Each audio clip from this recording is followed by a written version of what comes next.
Unraveling the Past. Exploring future possibilities with would and passive voice. Hello everyone. Today, we're going to dive into an interesting aspect of the English language. The passive voice with would to describe future possibilities in the past. This might sound a bit tricky at first, but don't worry.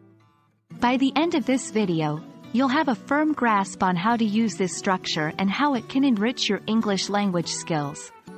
Let's get started. Before we delve into our main topic, let's do a quick recap. The passive voice with would is a great tool for shifting focus from the doer to the action in hypothetical situations.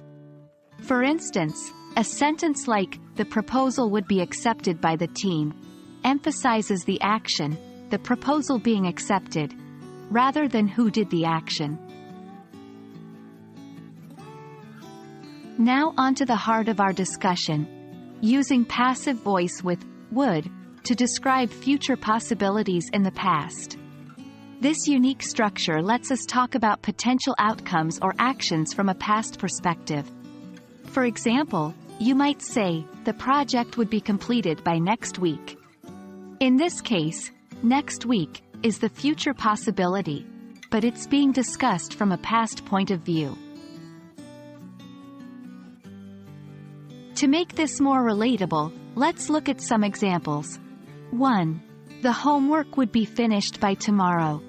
Here, the speaker is describing a future possibility, finishing the homework, from the past. 2. The cookies would be baked by the evening. In this case, the baking of the cookies, future event, is discussed from a past perspective. 3. The tickets would be bought by Friday. This example once again shows a future action, buying tickets, being talked about from the past. Note the structure in all these examples. The action always precedes the doer, emphasizing the action rather than who is doing it. To reinforce this concept, let's do a quick exercise. Try to turn these active voice sentences into passive voice with would.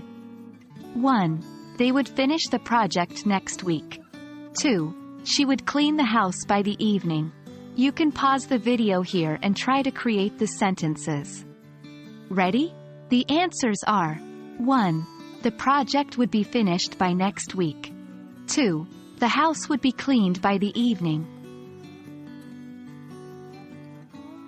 Well done, everyone. You've now mastered the art of using the passive voice with would to describe future possibilities in the past. Keep practicing with different sentences and soon it will become second nature. Thanks for watching, and remember, every step you take brings you closer to fluency. See you in our next lesson.